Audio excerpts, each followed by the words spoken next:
लाड़पटी जे घोड़ाबारी जे तारीखी माग उडेरे लाल में 1967 ईस्वी में जन्म वठंदड़ अली महमूद उडेराई अवामी शायरी ज़रिए केसत जी दुनिया में शोहरत जे बुलंदिन ते पहुतो।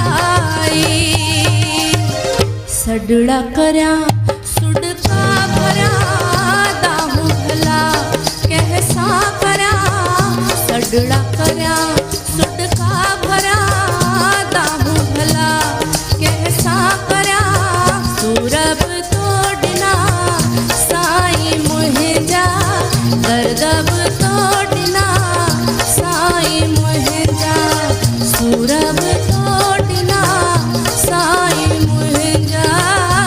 दब तोड़ना साई मुहिंजा दिल जो दिल में पैरुआ दाहू भला कैसा करा सूरब तोड़ना साई मुहिंजा दर्दब तोड़ना साई मुहिंजा सूरब तोड़ना साई मुहिंजा दर्दब तोड़ना साई मुहिंजा।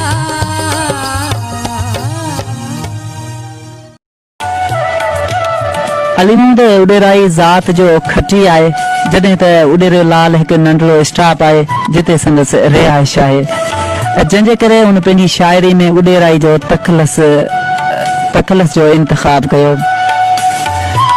फितरी जज़्बनि जे गुलिस्तान में दिल जे आशनान में प्यार जा पंध कंदे उडेराई जा एहसास समाज जे रीतनि रस्मनि जे भितिन में कैद थी चुका हुआ।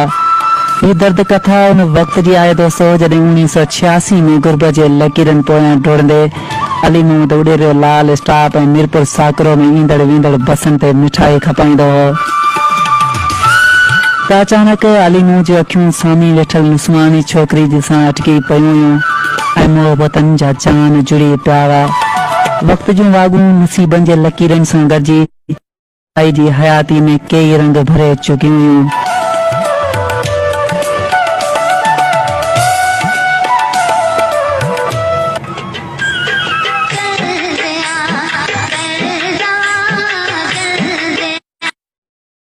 इश्क जूं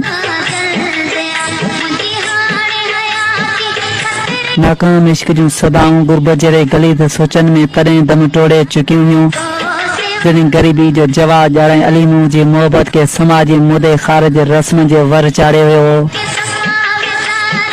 ओजागनि जी भठी में सड़ंदड़ मासूम ऐं बेवस मोहबत जूं इल्तिजाऊं वजूदनि जी अकेलाई ते मातम करे रहियूं हुयूं ऐं रस्मनि जे सलीबनि ते टंगियल नाज़िक ऐं नफ़ीस जहिड़े मजबूर महबूब जूं बेवसियूं मुक़दर ते मयारूं ॾेई रहियूं हुयूं।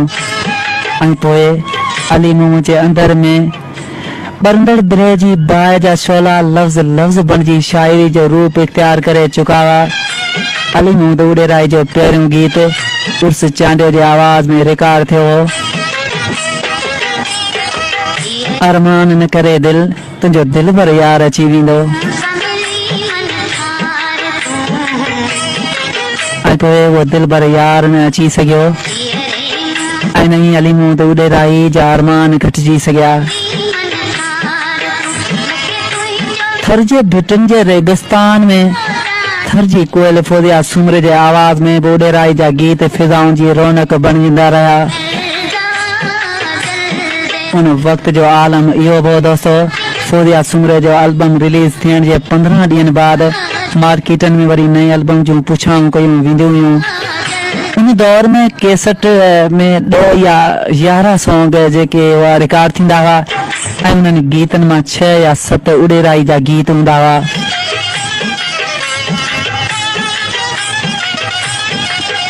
असर वेल थदड़ी हवाउनि में खुमारियल वजूदनि ते फोदिया सुमरे जे आवाज़ में उडेराई जा एहसास ट्रैक्टर में गूंजंदा हुआ त मगरूर महबूबनि जूं दिलियूं बि मेण थी पवंदियूं हुयूं त रुठल यार बि परची पवंदा हुआ।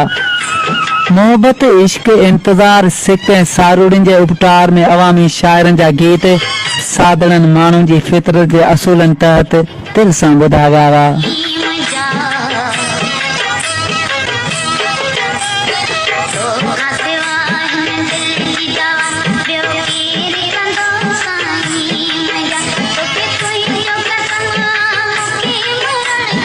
उडेराई केतिराई साल थर प्रोडक्शन मीरपुर ख़ास में गीतनि जी सिलेक्शन जो इंचार्ज बि रहियो।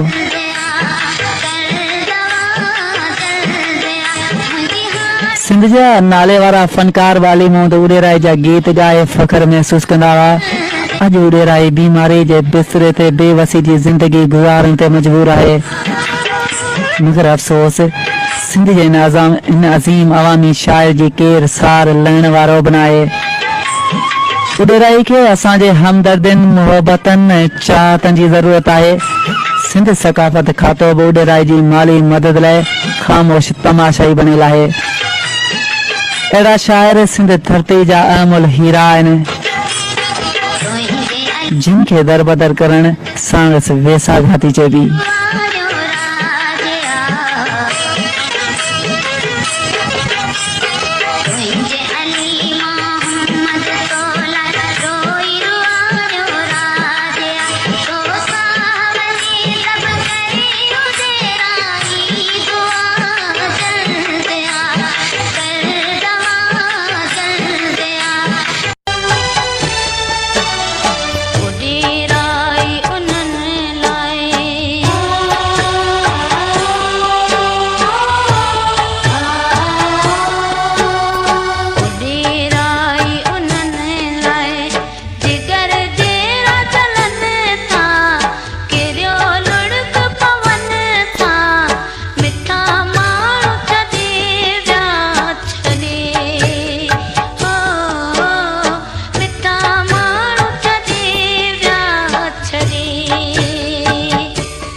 जुदाई हाल अमालाए विनाए वेठासी जानी कॾहिं पतो पियो जॾहिं जुदा थी वियासीं।